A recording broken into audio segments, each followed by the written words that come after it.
रहेंगे। बीबीसी की डॉक्यूमेंट्री को लेकर विवाद बढ़ता ही जा रहा है। अब इस विवाद में कांग्रेस सांसद शशि थरूर की भी एंट्री हो गई है। कांग्रेस नेता शशि थरूर ने कहा है कि उन्होंने कभी भी भारत के लोगों से 2002 के गुजरात दंगों से आगे बढ़ने के लिए नहीं कहा। थरूर ने कहा कि गुजरात दंगों के घाव अभी पूरी तरह से ठीक नहीं हुए हैं, लेकिन इस मुद्दे पर बहस करने से बहुत कम फायदा होगा। एक ऑनलाइन समाचार पोर्टल से बात करते हुए तिरुवनंतपुरम के लोकसभा सदस्य ने कहा कि भारत इस त्रासदी से आगे बढ़ गया है और लोगों को लगता है कि इस मामले को पीछे रखा जाना चाहिए, क्योंकि 2 दशक बीत चुके हैं और सुप्रीम कोर्ट ने भी अपना फैसला सुनाया है। हालांकि थरूर ने कहा कि वो उन लोगों पर आक्षेप नहीं लगा रहे जो मानते हैं कि आधिकारिक जांच से पूरी सच्चाई सामने नहीं आई है।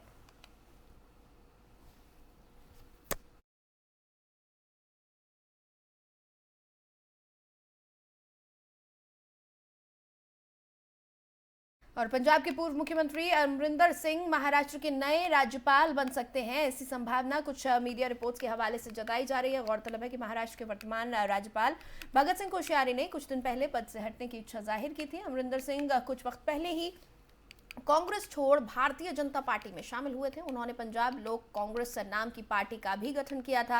पिछले कुछ वक्त से ही विवादों में रहे भगत सिंह कोश्यारी ने सोमवार को कहा कि उन्होंने प्रधानमंत्री नरेंद्र मोदी को पद छोड़ने की अपनी इच्छा से अवगत कराया था। भगत सिंह कोश्यारी साल 2019 में महाराष्ट्र के गवर्नर बने थे। इस पद पर उनका अभी तक का कार्यकाल कई विवादों से घिरा रहा है। विपक्षी दलों ने उनके ऊपर महाराष्ट्र का अपमान करने और इतिहास को तोड़ मरोड़ कर पेश करने के आरोप लगाए। इधर कैप्टन अमरिंदर सिंह को हाल ही में बीजेपी की 83 सदस्यीय राष्ट्रीय कार्यकारिणी में शामिल किया गया था और अब महाराष्ट्र के गवर्नर बनाए जाने के लिए उनका नाम सामने आ रहा है।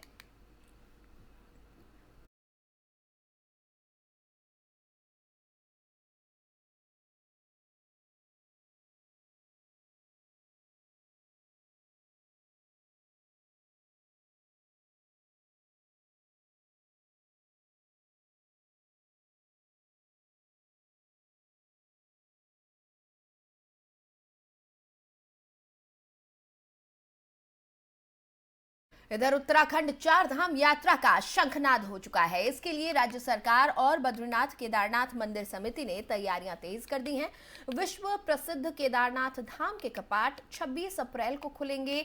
इसके अलावा बद्रीनाथ धाम के 27 अप्रैल और गंगोत्री यमुनोत्री के कपाट 22 अप्रैल को खुलेंगे। इस साल बद्रीनाथ धाम के कपाट 27 अप्रैल को सुबह 7:10 पर खोले जाएंगे। कपाट खुलने की तिथि का ऐलान टिहरी जिले के नरेंद्र नगर स्थित राज दरबार में राज पुरोहितों की ओर से किया गया। बद्रीनाथ केदारनाथ मंदिर समिति की ओर से जारी एक बयान में बताया गया कि 4 धाम यात्रा तैयारियां शुरू हो गई हैं। केदारनाथ धाम के कपाट 26 अप्रैल को और गंगोत्री यमुनोत्री के कपाट 22 अप्रैल को खुलेंगे। आपको बता दें कि बसंत पंचमी के शुभ अवसर पर आयोजित धार्मिक कार्यक्रम में पंचांग गणना के बाद विधि विधान से कपाट खोलने की तिथि तय हुई।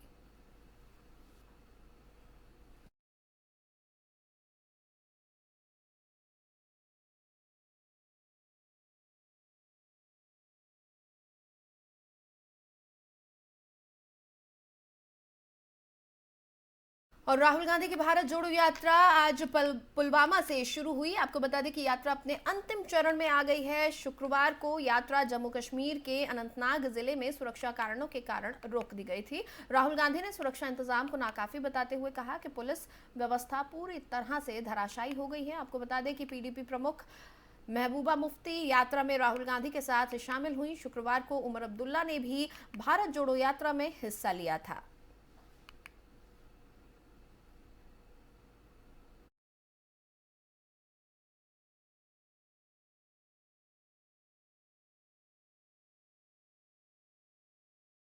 आगे बढ़ेंगे। राजस्थान देश के 10 उन राज्यों में से है जहां इस साल विधानसभा चुनाव होने हैं। यहां साल के अंत में चुनाव होंगे। इसे लेकर राज्य के सत्ताधारी कांग्रेस और मुख्य विपक्षी भाजपा दोनों की तैयारियां शुरू हो चुकी हैं। प्रधानमंत्री मोदी आज भीलवाड़ा में एक जनसभा को संबोधित करेंगे। बीते 4 महीने से प्रधानमंत्री का ये तीसरा राजस्थान दौरा है। इस रैली से भाजपा पूर्वी राजस्थान और गुर्जर बाहुल्य क्षेत्र को साधने की कोशिश करेगी। की। बता दें कि प्रधानमंत्री नरेंद्र मोदी 28 जनवरी को राजस्थान के भीलवाड़ा जाएंगे। मोदी यहां भगवान देवनारायण के जन्म स्थान मालासेरी डूंगरी का दौरा करेंगे, जो गुर्जर समुदाय का एक पवित्र स्थल है। प्रदेश भाजपा के मुताबिक मालासेरी डूंगरी में भगवान देवनारायण के 1111वें प्रकटोत्सव पर पीएम मोदी एक जनसभा को संबोधित करेंगे। गुर्जर समाज के प्रदेश भर में कई संतों को कार्यक्रम में बुलाया गया है। बीजेपी संगठन के कार्यकर्ता और गुर्जर समाज के सामाजिक कार्यकर्ता संयुक्त रूप से कार्यक्रम को बड़ा बनाने की तैयारी में जुटे हुए हैं। पीएम मोदी के दौरे से राजस्थान के मालासेरी डूंगरी को देश में नई पहचान मिलने की उम्मीद है।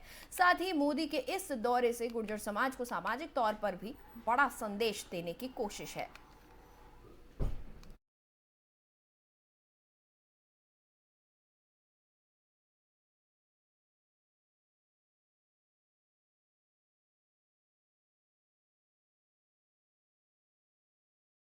प्रधानमंत्री नरेंद्र मोदी नई दिल्ली के करियप्पा परेड ग्राउंड में वार्षिक एनसीसी रैली को संबोधित करेंगे। प्रधानमंत्री कार्यालय ने गुरुवार को ये जानकारी दी है। वसुधैव कुटुंबकम की सच्ची भारतीय भावना के तहत कुल 19 देशों के 196 अधिकारियों और कैडेट के समारोह में यहां शामिल होने की बात बताई गई है।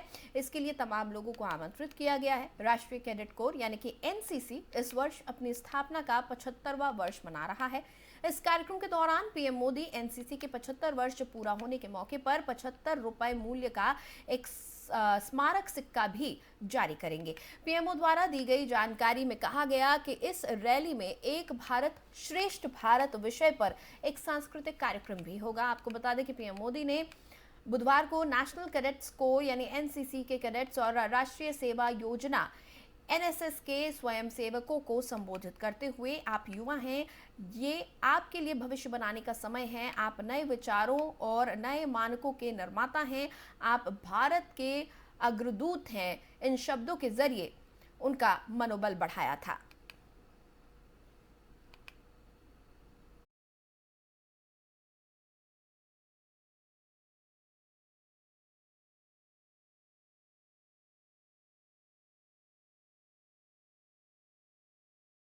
इधर इजराइल की राजधानी यरूशलेम में बाहरी इलाके के नेवा याकोब स्ट्रीट पर एक पूजा स्थल में शुक्रवार को गोलीबारी की खबर सामने आई। इजरायली बचाव सेवा ने बताया कि यरूशलेम के पूजा स्थल में गोलीबारी हुई है। इस घटना में मरने वालों की संख्या 8 हो गई है और करीब 10 लोग घायल हो गए हैं। इजराइल के विदेश मंत्रालय ने ये जानकारी दी है। आधिकारिक बयान के अनुसार ये घटना रात 8:15 बजे हुई।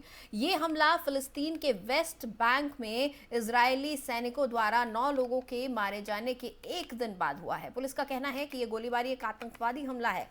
उन्होंने कहा कि गोलीबारी शुक्रवार शाम को पूर्वी यरूशलेम के उत्तरी हिस्से में हुई। पुलिस ने कहा कि आतंकवादी कार से पूर्वी यरूशलेम के उत्तरी हिस्से के पड़ोस में एक पूजा स्थल के रूप में इस्तेमाल किए जाने वाली इमारत पर पहुंचा और गोलियां चला दी। पुलिस ने बंदूकधारी का पता लगाया और उसे गोली मार दी। उन्होंने कहा कि हमले में इस्तेमाल की गई एक पिस्टल जब्त कर ली गई है।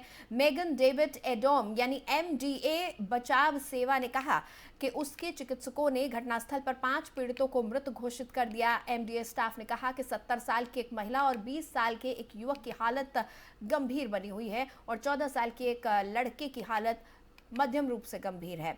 घायलों को हदासाह माउंट स्कोप्स अस्पताल ले जाया गया। रक्षा मंत्री के कार्यालय ने कहा कि रक्षा मंत्री योआव गैलेंट जल्द ही इजराइल रक्षा बल के चीफ ऑफ स्टाफ, इजराइल की आंतरिक सुरक्षा एजेंसी शिन बेट के प्रमुख और अन्य सुरक्षा अधिकारियों के साथ एक विशेष स्थिति आकलन बैठक करेंगे।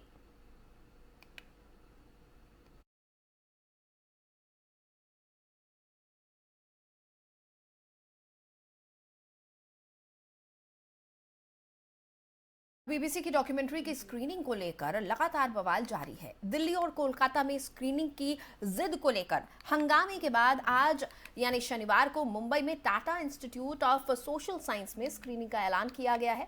हालांकि संस्थान की तरफ से इसकी इजाजत नहीं दी गई है। Tata institute of social sciences में पढ़ने वाले छात्रों के एक ग्रुप प्रोग्रेसिव स्टूडेंट फोरम ने प्रबंधन से कैंपस में बीबीसी की डॉक्यूमेंट्री की स्क्रीनिंग की इजाजत मांगी थी। टीआईएसएस ने स्क्रीनिंग की इजाजत देने से साफ इनकार कर दिया था।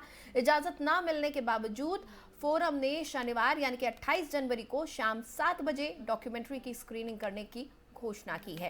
पीएसएफ ने कहा है कि प्रबंधन के मना करने के बावजूद हम कैंपस में डॉक्यूमेंट्री की स्क्रीनिंग करेंगे। Tata institute of social sciences ने डॉक्यूमेंट्री प्रसारित करने के खिलाफ कड़ा रुख दिखाया है।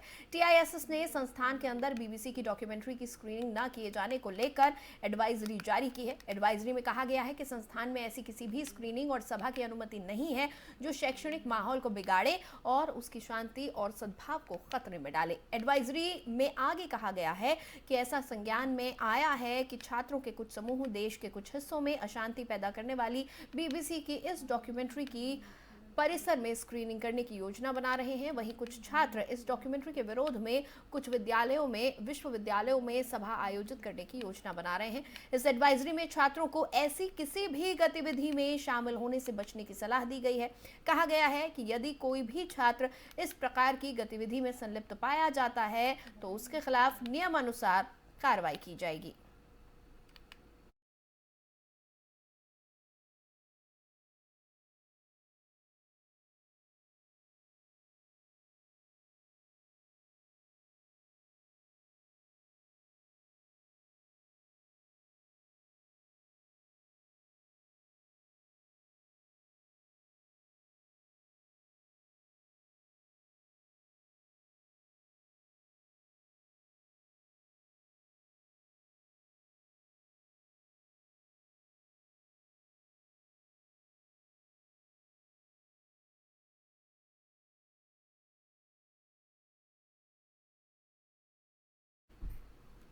और फिलहाल एक छोटे से ब्रेक के लिए रुक रहे हैं, जल्द हाजिर होंगे।